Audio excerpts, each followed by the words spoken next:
it really started with, well, if I were to put something like this together, I wonder what people are out there that we could assemble, because I really wanted it to be an all women's team and I wanted it to be specifically hockey. And the other part of that is not just having these experts in their fields, but also having people who can serve as good role models for girls hockey players.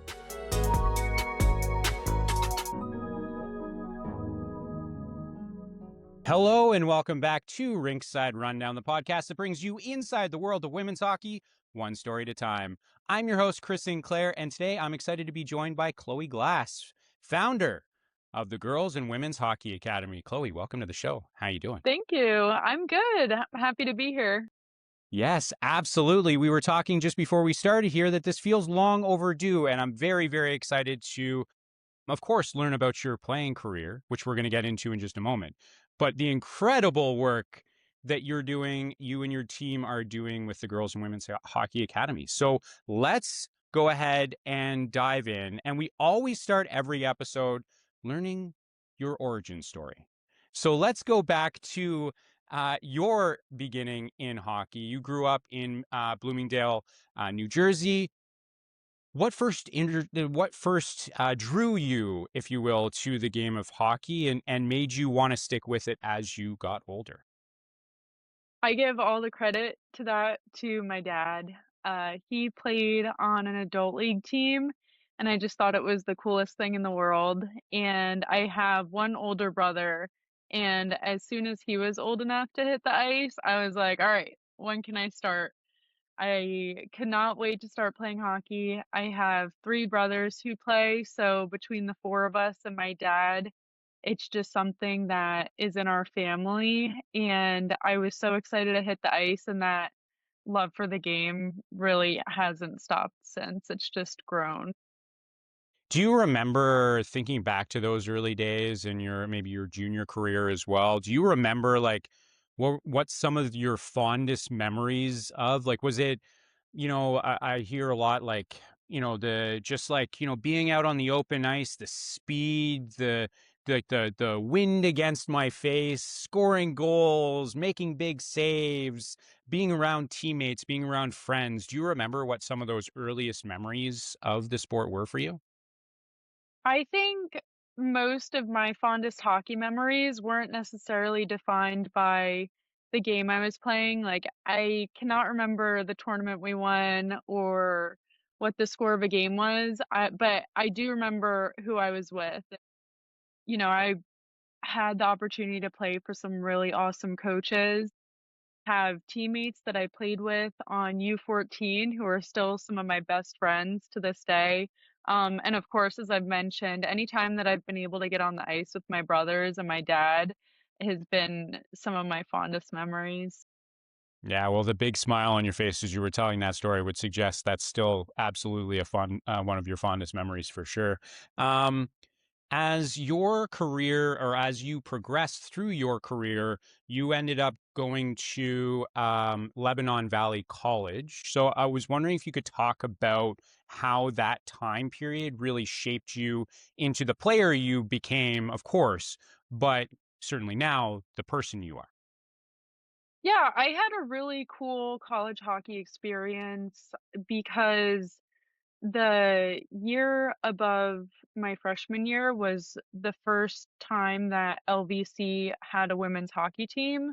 So when I was a freshman, the sophomore team was the inaugural season. They only had a head coach for the first, I think, 2 weeks of that season. And then my year, they had just hired a head coach full time, and it felt like that's when we really got things rolling. So I had an interesting hockey experience in that respect, but I felt like we really bonded as a team because we got to decide what kind of program we wanted to be. And even though, especially the first year, we obviously didn't have a winning record, but it was like it just everything that we did felt more important than that season or than that team that we were on. It was like, how can we do things in a way that we got to set traditions that are still in place now, and that was the first time that we would ever do things like that, or when we would experience conflict as a team, it's like, "Okay, well, what kind of program do we wanna be when stuff like this comes up?" And in that way, I felt like, especially in my undergrad years, I felt like I learned a lot of leadership and a lot about how to be a good teammate and just give feedback in different ways to each other. Like, I felt like our team was very close and was able to talk to each other about different things like that because that was our goal, was we wanted to leave a legacy and make sure that every year after we left was going to be better than when we were there, and the program certainly has grown so much since when I was there. Yeah, and it's interesting you mentioned that because I recently spoke with the captain at the University of Delaware, the Blue Hens, who are a brand new program as well. And Caitlin mentioned about how that experience, there were a lot of things that it taught her, but a lot of things also that surprised her about herself in terms of how much of a better leader she was than she maybe expected that she was. How much better she was at helping to not necessarily deal with conflicts, but conflict resolution, of course, being a captain, that's something that is a part of that role. Could you maybe also being a yourself at that point being a part of a brand new program, could you maybe talk about the things that maybe it taught you about yourself that you weren't expecting or that it highlighted about you that you also weren't expecting?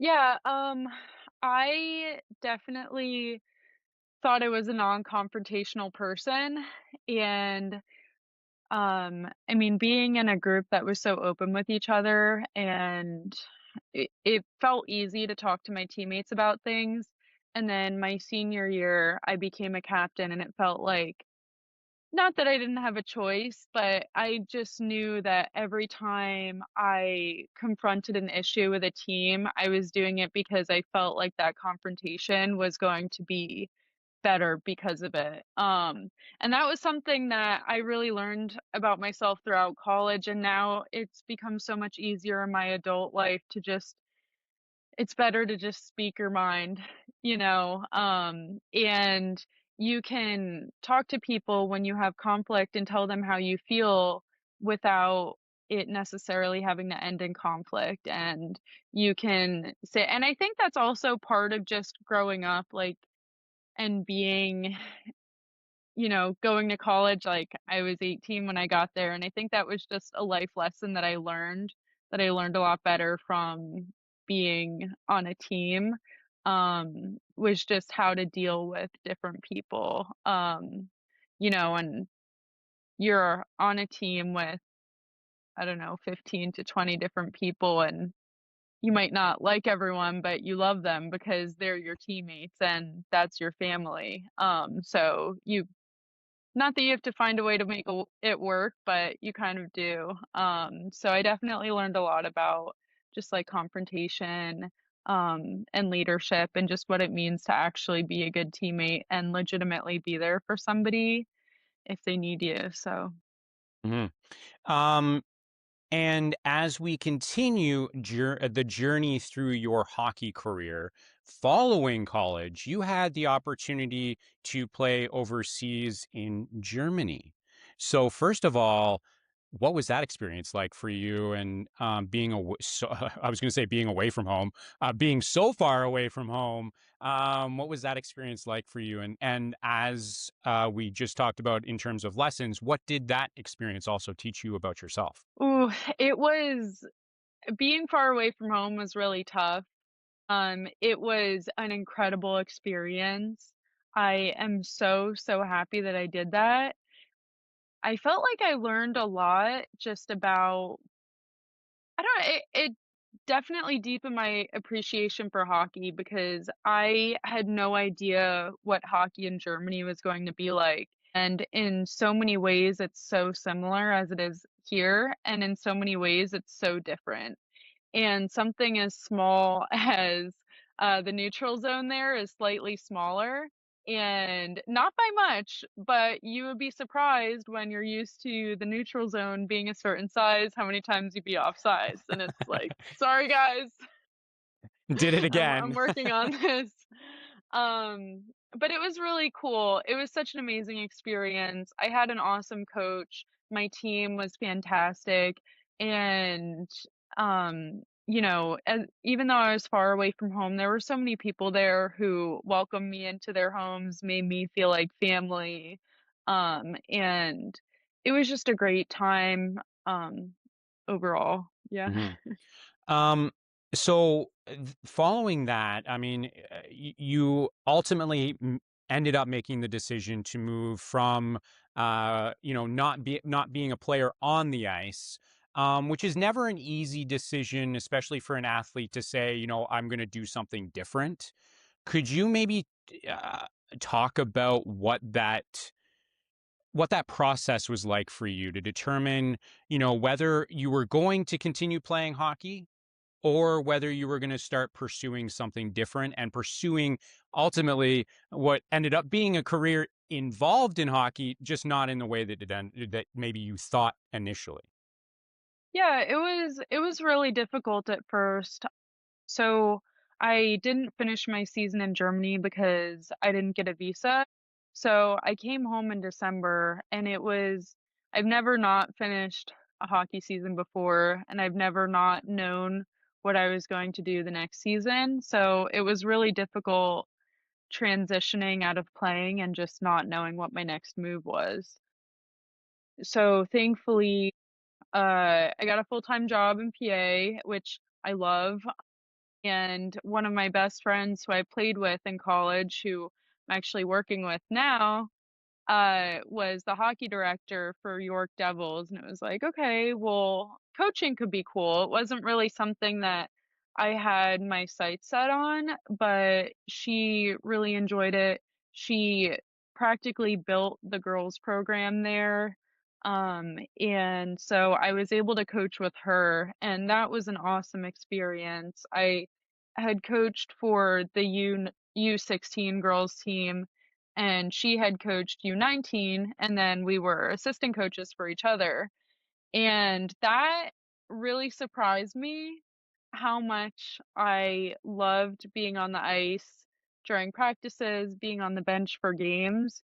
It was a very different experience from playing, but I really felt like we had an impact on the players that we coached for a couple different reasons. But I just loved the fact that Taylor, who I coached with, Taylor and I were both 22 and 23. We were coaching U14 through U19 girls who were all looking to play in college, and they got to have two female head coaches who had just been through it. I felt like they genuinely looked up to us, and when we talked to them, they really took it seriously because we had just gone through what they were looking to do. And it was awesome because on our U19 team, don't quote me, but I think we had about 10 girls graduating that year, and out of the 10, we had 8 of them go play on an NCAA team, something like that. So it was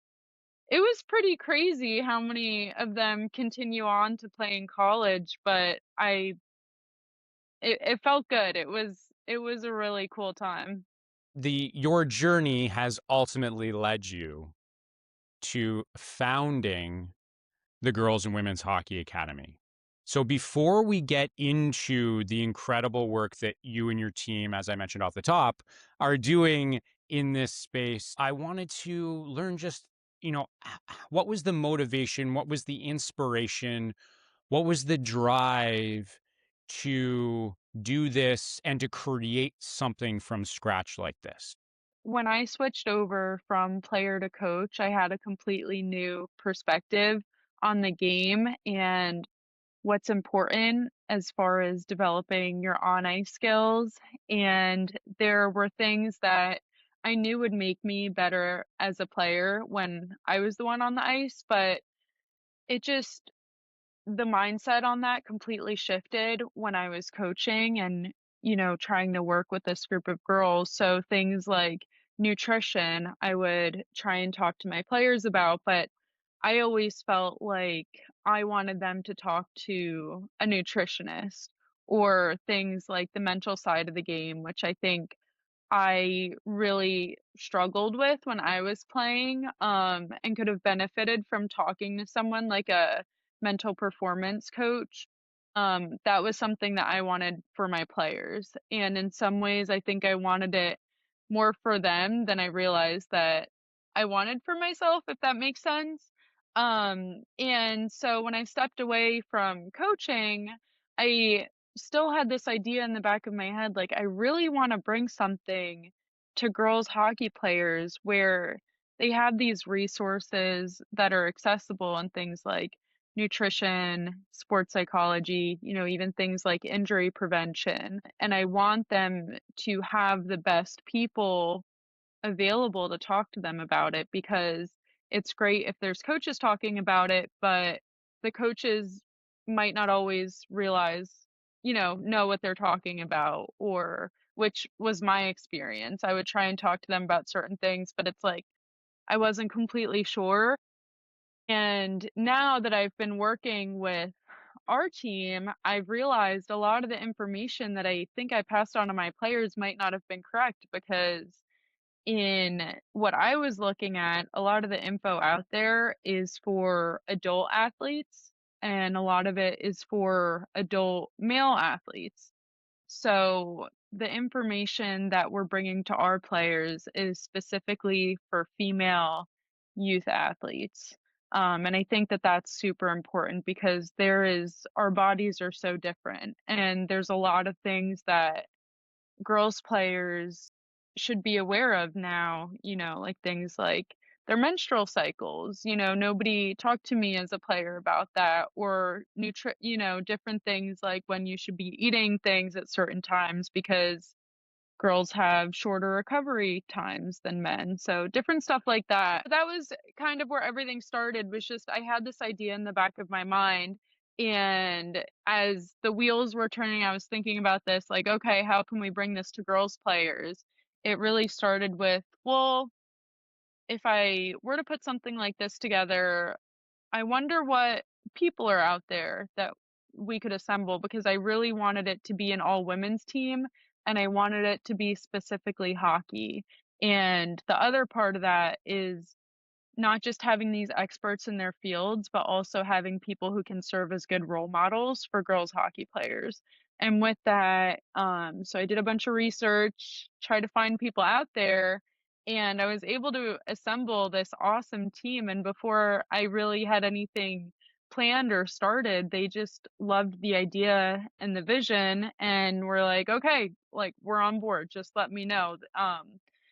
So it's been cool how everyone is kind of bought in and is on the same page, that we're just here to serve the next generation of hockey players in whatever way makes the most sense for them. So And what I find to be really fascinating is, and I think we're starting to see this shift in sports in general, but of course in this space, where we're realizing that to be a great athlete means more than just what you're doing on whatever playing surface. On the ice, it's the prep, it's the nutrition, it's the mental side of the game as well. The mental side has plays such a big part in how you perform on the ice. And I found that to be a particular emphasis of a lot of the workshops that you're putting on, is the mental side of the game.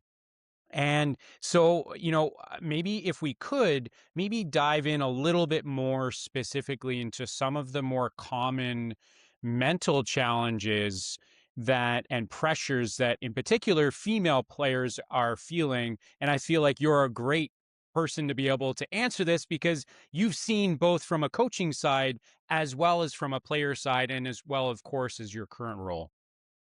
yeah, absolutely. I can say one thing that our coaches has have talked a lot about, that I wish someone had talked to me about, was having a bounce back routine. So I think a lot of players struggle with when they make a mistake, it's such a knock to your confidence that it's hard to flip that switch where you're not getting in your head about, having negative self-talk and beating yourself down where if you make one mistake, it's hard to get out of that mindset and then not make any more mistakes. So, different things like that, self-talk is a big one. And then also, I think another thing that is affecting a lot of players today is comparison and confidence. I think it's difficult for any athlete, no matter the sport, but I do feel like social media is having a very big impact on things like comparison and just overall confidence because now girls aren't just comparing themselves to their teammates or their opponents. It's people they see online who they've never met before. When you're looking at your slate of workshops, your slate of webinars, what goes into the decision process and timing in terms of which topics are covered and then which maybe aren't either covered now or maybe they're pushed to another time further down the road? How do you make those decisions? A lot of it has been driven by the parents and coaches that I've talked to. So I'm always looking for feedback after our workshops to know, okay, what questions do you have after this? What did you learn from this? What are you looking for next time? And just in general, figuring out ways to connect our coaches with the players, coaches, and parents. A lot of what we've been doing has been driven by the parents and the players. So when people reach out saying, "Oh, I'm interested in this topic," typically it's just a matter of reaching out to one of my coaches and saying, "Hey, are you interested in covering this? Do you think this is something that you could talk on? Let's figure out a time." And especially for the virtual workshops, it's been a great way to reach people from all over the place. And it's been a great way to make our resources accessible. Our last virtual workshop we did was $20 and they got an hour and a half of Dr. Katie, who is amazing and was able to provide so much information and helpful resources to them. So that's how it's been so far as doing the virtual workshops, especially. I would like to continue to schedule those maybe at least one every month and just continue on with that because it has been a good way to reach people. One of the other things here that I would like to talk about, of course, we have a few more things I would love to talk about, but one of those things is I I know for me, the uncertainty of what a workshop looks and feels like would be probably maybe the first, certainly the second barrier for me in terms of entry, because I would be nervous in terms of what to expect. Now, I know, of course, virtual versus in person, it's going to look different depending on which kind of setting you're in. But speaking generally, could you share what a typical kind of experience in one of these workshops would look like for any participant? So the mental ones we treat more as an interactive workshop. So depending on how many people are on there, we might do breakout rooms where people are talking to each other. But I know the last workshop that Dr. Katie ran, she treated it more like a team workshop. So she would talk a little bit about some of the mental skills and then ask a prompt and ask a couple people to respond. And usually it's been very casual, a lot of conversation. So we'll typically talk for about an hour and 15 minutes, and then leave some room at the end for questions. For the nutrition workshop that Stephanie leads, she typically, that's more of a presentation style where she might start with asking a couple questions for people to answer in the chat box, but that's usually more of like a presentation where it's not necessarily as interactive, where she is giving you all the information that you need. in an hour, hour and 15 minutes, and then leaving some time at the end for questions. Yeah, and I think what's really interesting about looking at the evolution of this academy is, obviously the fantastic team, the roster that you have in place. A couple of friends of the show are listed there. You're now one of them as well, which is super exciting. Dr. Katie Peterson, Melissa Funos is also on there, and a couple of fantastic people, of course. But you've also now recently hosted your first in-person big major event in association with the PWHL's New York Sirens. Thinking back to when you started with this fantastic idea, it was just an idea. Now you're working alongside the PWHL and having PWHL players be a part of this event. What did that mean to you? Did it feel surreal? Did it feel incredible? Is it still something you're trying to kind of digest? How are you feeling about that? Yeah, it still feels pretty surreal. In a lot of ways, it's very validating and reassuring that what I've been working on and what I've had in my brain for so long, seeing it all play out and the feedback that I've had from some of the parents and players was amazing. I mean, it really felt like everything came together really well. I'm still, like, processing it in some ways because it's something that I've been working on for so long, and I am absolutely looking forward to the next event that we can host like this.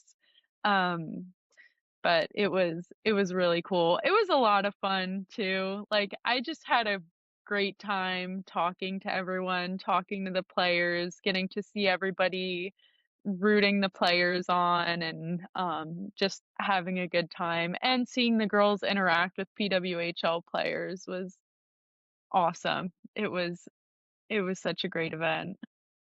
Okay, so then talk about what the event was. Maybe we should have started there before we dove in, but I just was so excited to dive in to find out how this made you feel because this is a culmination of a long road, a long journey. But it's incredible to have seen it pay off like that.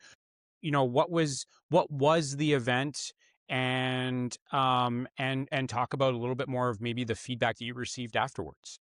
Everyone who was there for our event got early access into the Prudential Center, and we split everyone up into 3 age groups. So we had girls from U8 all the way up to, like, U16 or U19. So we split into 3 age groups, and they each got to sit in on different workshops.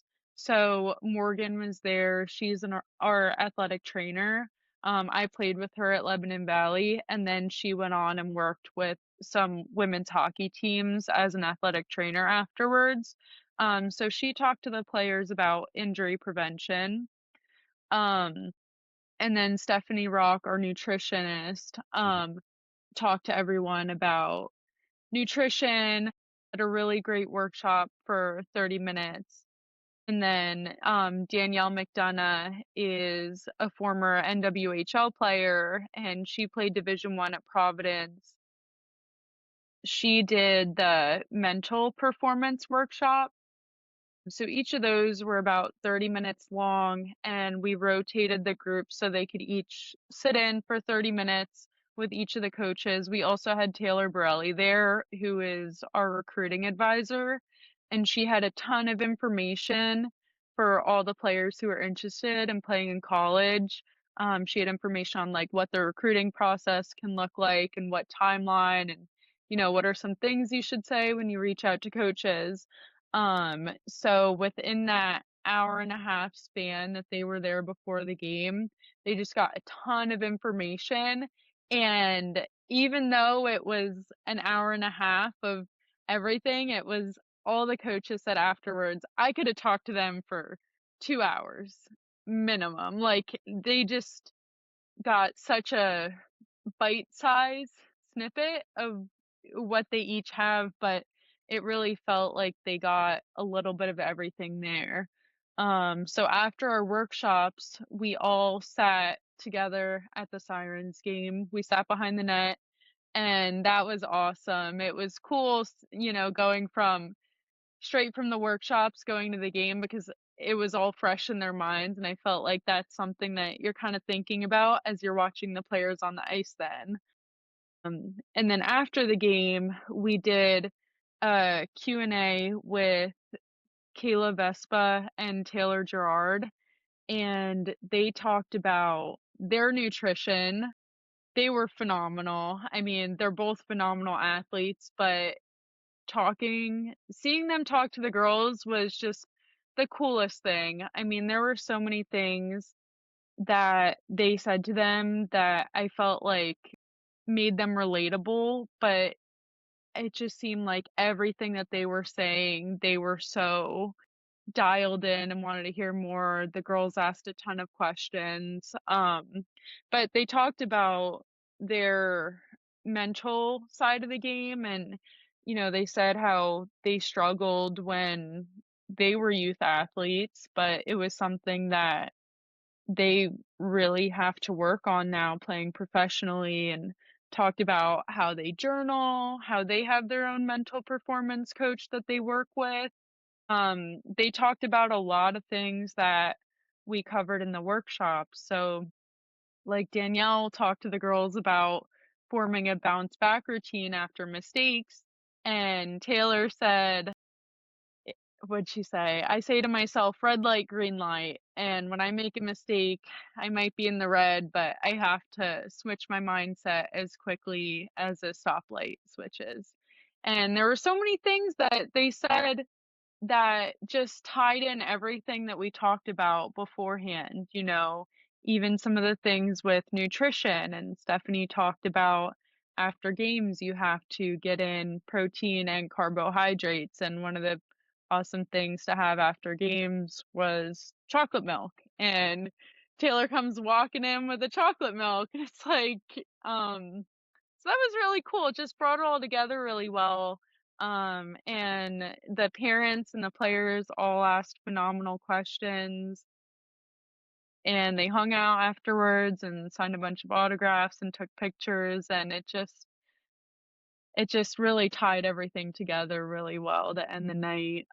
And I got a ton of really, like, there were a bunch of parents who came up to me and were like, "Did you do this? Can you keep doing this? Because this is pretty awesome."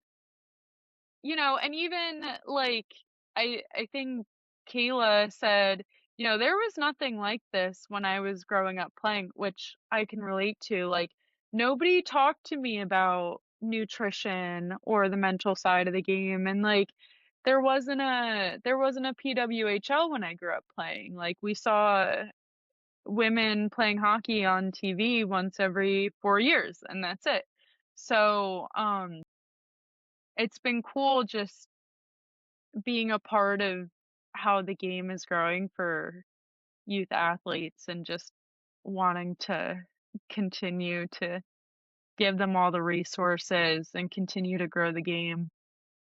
Well, speaking of continuing to grow, um, obviously it's clear, especially based on that feedback, just the impact that the Girls and Women's Hockey Academy is already having.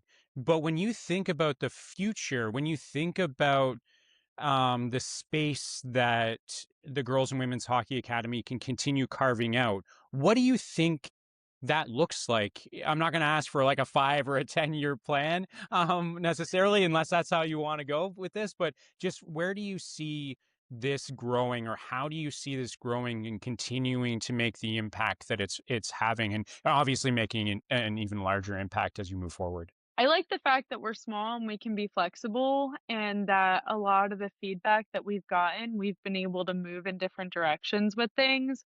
So I think that's a big part of it, is just as we see a need. So whether that's team workshops, if there's teams looking for a full season where we're meeting with them more consistently, we can do that. Or, if it's hockey clinics, I would really like to do something like that where we're our team is meeting with the players and then can get on the ice with them.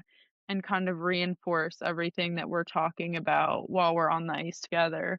Um, but I think that Sirens event was very impactful, and I am already planning some more events to do like that because I think a big part of growing the game is not just providing good role models for girls hockey players, but also I think girls hockey players should watch women's hockey. I think the PWHL is something that every girls hockey player should be involved with, and college hockey too, you know, making sure that you're supporting your local teams and going out and watching them, because that was how you know, one of the main reasons I was inspired as an athlete was I had role models like Hillary Knight and Shelley Looney when I was growing up, and I wanna make sure that they're being exposed to those players and can talk with them, as well as our team because everyone in our group is a fantastic role model for any girls hockey player. I have one more question for you.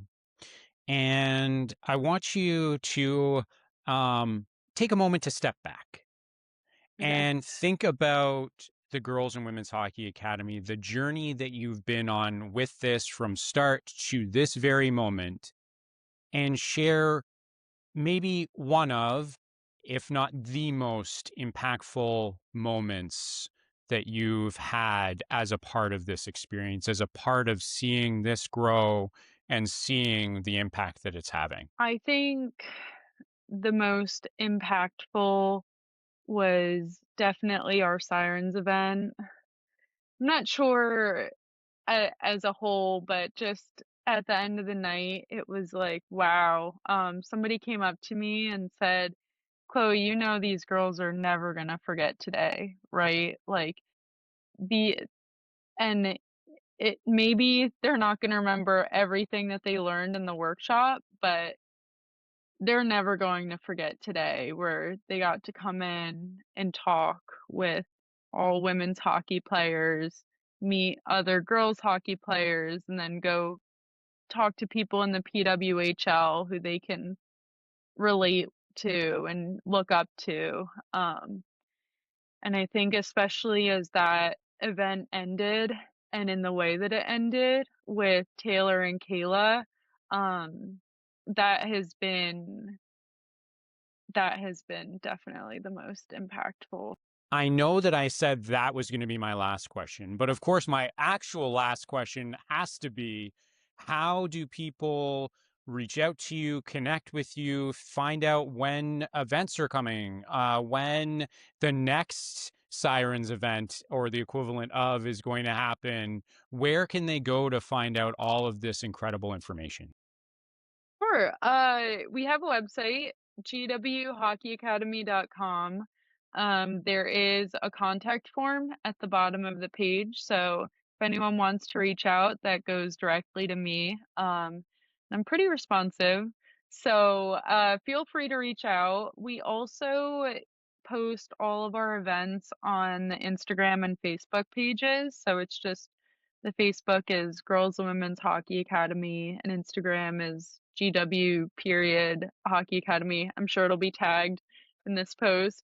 But we've been pretty up to date on posting everything on there, so following that would be a either of those pages would be a great spot for updates. And of course, I will have all of that information in the show notes, so make sure to check that out. And I wanted to say, Chloe, we have so much more that we could cover, but I did want to say thank you so much for taking the time to spend with me and share your story, but as well as the incredible work that you're doing, you and your team are doing with the Girls and Women's Hockey Academy. Of course, I've been following along. I'm so happy and so thrilled to see the growth, and I cannot wait to continue cheering you on, your team on, as we continue to see it grow. So thank you so much for being here today. Yes, thank you so much for having me. This has been fun. And if you enjoyed this episode as much as we both did, be sure to like, subscribe, leave a review, and share it with your fellow hockey fans. Your support helps me to continue bringing you stories just like this one from around the world of women's hockey. I'm Chris Sinclair. Thank you so much for tuning in, and I'll catch you next time on Ringside Rundown.